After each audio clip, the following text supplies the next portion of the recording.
I've mentioned this countless times. Mizuno's made in Japan line is in a league of its own. Even though they are mass manufactured, the attention to detail and finishing quality is something other big brands just can't match. If I were to make my own boots, I'd want them built like this. I even tore down the Alpha 1 Japan previously to show that internal quality. Now let's see how much has changed compared to its predecessors. The upper has undergone a massive shift. Compared to the 5 and 6 layer construction of the Alpha 1 and 2, the Alpha 3 features a much simpler coated knit material. The moment I touched it, I had a sense of deja vu. I dug through my boot archive and found a match. It feels incredibly similar to the Nike Vapor 15 Elite. Compared to previous Alphas, this upper is more pliable and doesn't have that stiff, plastic-like crease. Also, the floating tongue is gone, replaced by a one-piece integrated knit tongue with excellent stretch. The heel features a soft suede liner with decent padding, and the internal lining uses the Zero Glide non-slip material, similar to the Alpha 2. For the insole, they've applied the Mizuno Energy XP, which provides great cushioning. Here's a small but significant detail for us. Most players in Korea wear grip socks. With the old Alphas, the combination of grip socks and the extensive Zero Glide lining often caused the socks to bunch up inside the boot. However, the Alpha 3 has reduced the coverage area of the Zero Glide material, which actually works better with grip socks, a huge plus in my book. The outsole remains largely unchanged. From my Alpha 1 teardown, we know the midfoot and heel are reinforced to prevent twisting, and the external heel counter adds solid stability. Any stiffness in the heel is mitigated by a thin layer of Mizuno Energy foam. Crucially, the carvo insert running from the midfoot to the forefoot increases stiffness, providing that snappy spring back for sprints and kicks. Every time I see these internal details, it confirms Mizuno's craftsmanship, and it makes you feel like your money was well spent. On the scale, a size 265mm or US 8.5 weighs 185.6 grams is very similar to the Alpha 2 and slightly heavier than the Vapor 15 Elite FG, which shares a similar upper. I've worn these for 2 individual training sessions so far. My first impression, honestly, it just felt like a well-made knit boot. I was a bit disappointed because it lacked that unique identity of the previous Alphas, that mochi-like, chewy elasticity that defined the series. Since it was freezing cold that day, the upper didn't feel particularly special. However, on the second session, with the sun out and warmer temps, the boot came alive. As the upper heated up, it wrapped around my foot perfectly. It delivered that high-level, one-to-one fit Mizuno is famous for.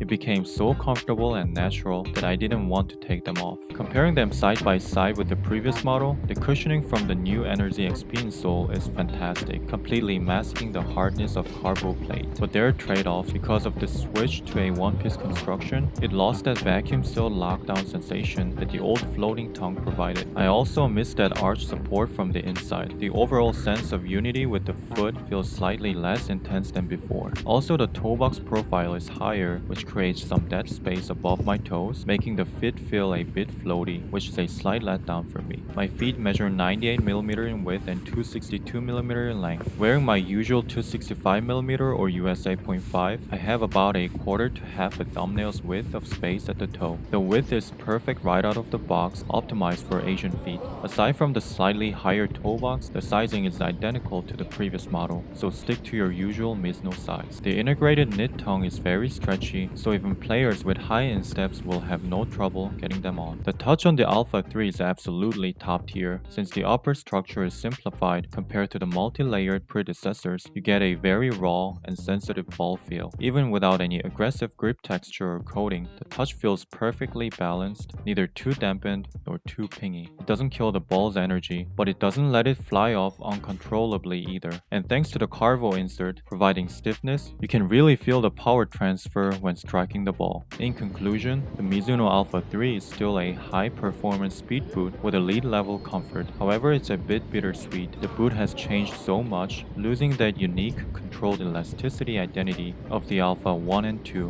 which leaves me feeling a bit conflicted. That said, it's a product that almost anyone will find comfortable and satisfying.